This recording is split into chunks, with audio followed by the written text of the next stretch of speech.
Hi guys, kumusta kayo? So ngayon mag-iikot muna tayo dito sa Dumanhog pa rin.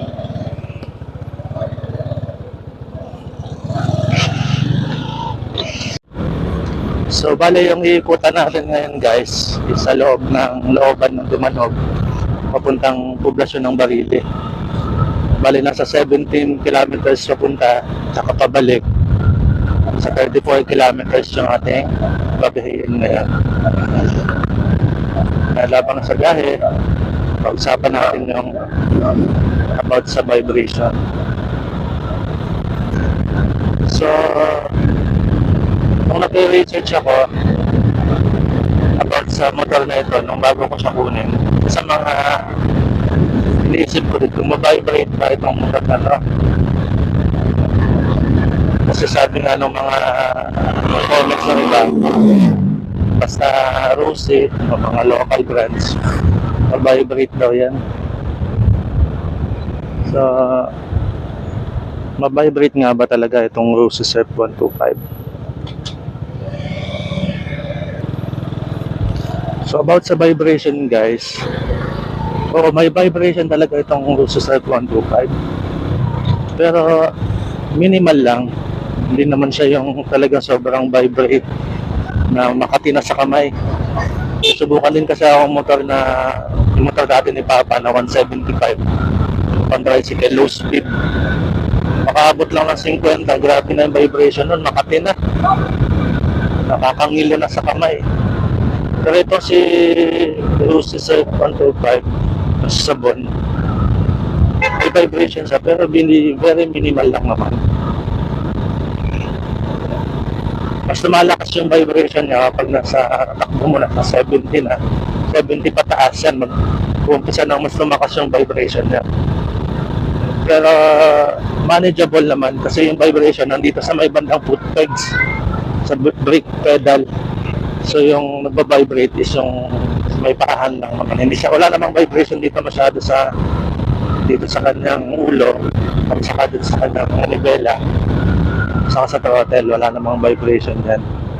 So, bali yung vibration is nandun sa bandang paahan.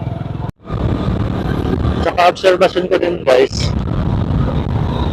since na change oil ko siya, mas pumino yung mas saging pino yung takbo ng makina na Sabon. So medyo nabawasan yung vibration. Ang bagya lang naman, hindi naman talaga totaling nawala. Sa idling, kung naka-idle yung motor na naka-on siya, at pinandar mo na naka-idle, mas maramdaman mo na naging pino yung tunog niya. At kung binabomba mo, mas naging medyo tahimik. So, nakatulong din para sa akin nakatulong ng konti yung pag-change oil natin. So, hindi naman natin alam kung ano klaseng langis din yung ginamit sa factory sa first 500 kilometers natin. So, hindi natin alam kung magandang klase ba siya. Baka nga monograde lang din yan kasi 500 lang kailangan ng kalitan. Hindi natin alam. Pero itong ginamit natin na Shell Advance Blue is mas nabawasan niya ng agya yung vibration nito sa buwan ni Rosy Surf 125. Bale, itong binabagtas natin ngayon is Barangay Balaytiki, Dumanhog. Papunta tayo sa Bulak kasi nasa Bulak yan, nasa Bulak yung daanan papunta doon sa looban ng poblasyon ng Barili. So dito maganda yung bagong asfalto. Kinis ng kalsada.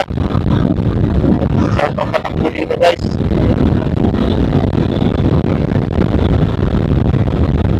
So ito guys, dito tayo sa may Balaytiki Elementary School. Tapos dito after niya may palusong. Yan natin. Kailangan tayo magdahan-dahan kasi medyo sharp yung kalikod dito.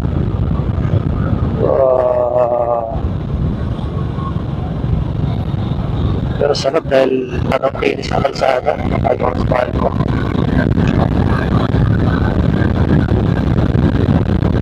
Fun fact nga pala na yung Balay Tiki sa Tagalog, translate mo sa bahay ng mga butiki. Yan, Balay Tiki. Siguro madaming mga butiki dito noong unang panahon.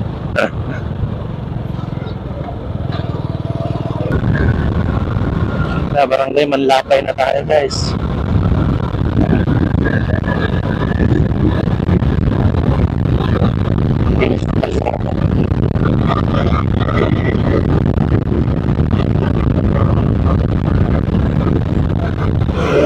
Bundok ng gilid, oh. Oh, kita mo yung kabundukan. Dadaan tayo dun.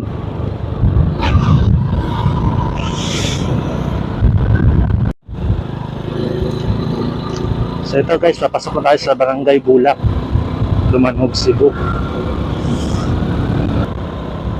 So bali 10 kilometers away to mula sa poblasyon ng Dumanhog. Medyo may kalayuan din talaga, no? Pero papasin nyo, dami pa rin bahay. Dito tayo liliko. Ito yung daanan na punta sa mga katagos ng Barile. Laki ng mga kahoy dito. Medyo hindi ganun kaganda yung kalsada, so dahan-dahan lang tayo. Dito ko nga rin pala unang binrakin si si Sabon. Anong mga first mga 200 kilometers, sumunta agad ako dito kasi nakikita ko lang to sa mapa pero hindi ko pa napupuntahan.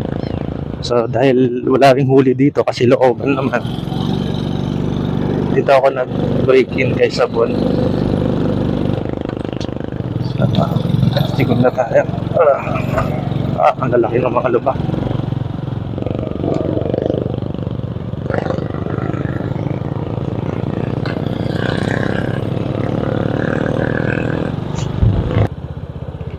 So madaming mga puno ng nyog, no? Pero medyo madami ding natumba mula nung sinalanta sila ng udet. So malaking porsyento din ng mga buko, mga nyog ang tumba.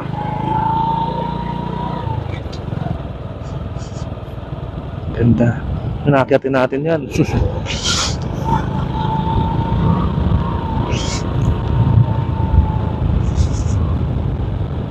Nung una kong punta dito is umaga yon, so ang malamig ng umaga.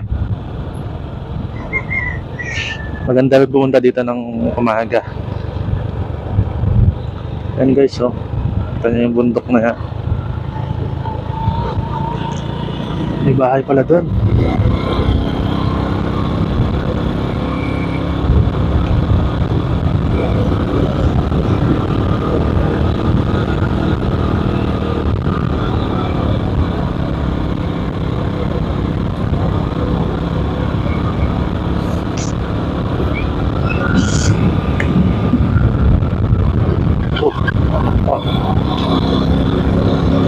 Ahon.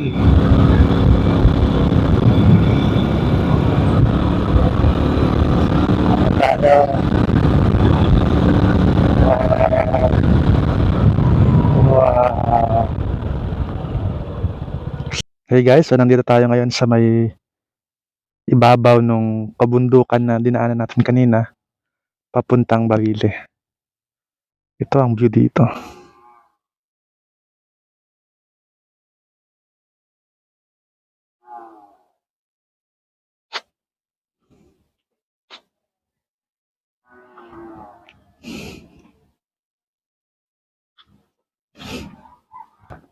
And dyan tayo dadaan mamaya.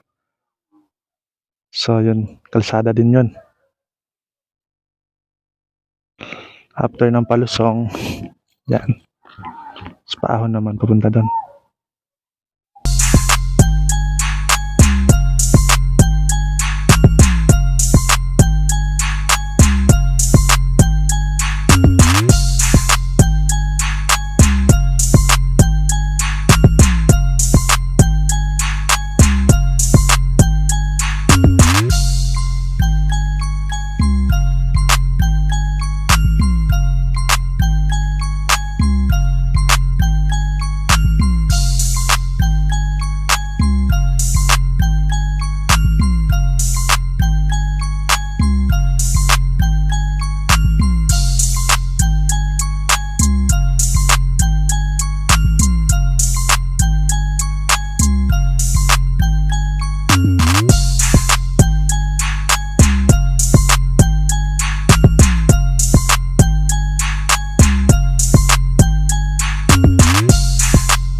Okay, so ito guys, approaching na tayo sa Barili Town proper.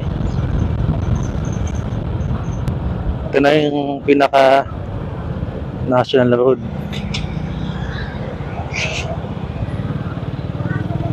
At ito yung pinaka poblasyon ng Barili. Medyo maliit na bayan lang din siya. Parang Dumanog lang din.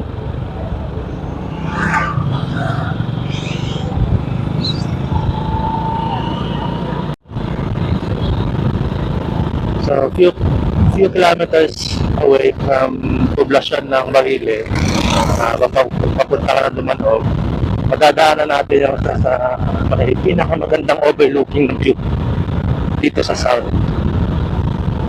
Dito yan banda sa may stopover ng mga series bus, sulas na kainan.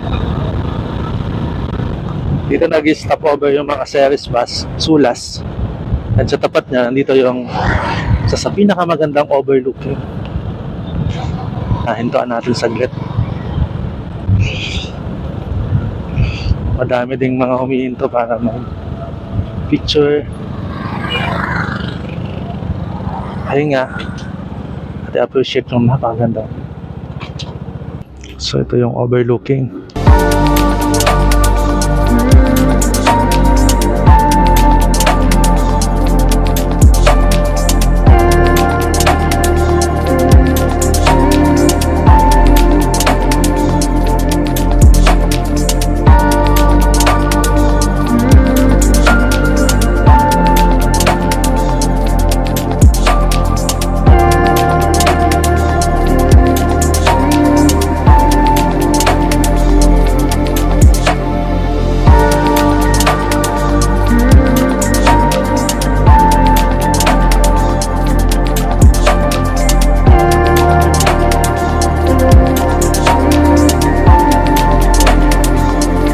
So after ng konting picture at konting video, uwi na tayo.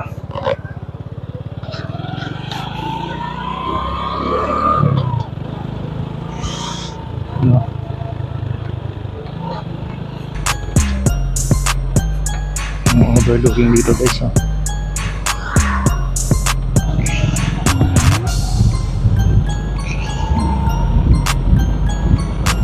So, i-recap lang natin guys, no, yung napag-usapan natin kanina about sa vibration ni Cruise Surf 125. And meron talagang vibration pero minimal lang. So, hindi naman talaga mawawala yung vibration sa mga motor, lalo na sa mga ganitong klase. And nakita rin natin yung magandang view dito sa Dumanog at saka sa Barili.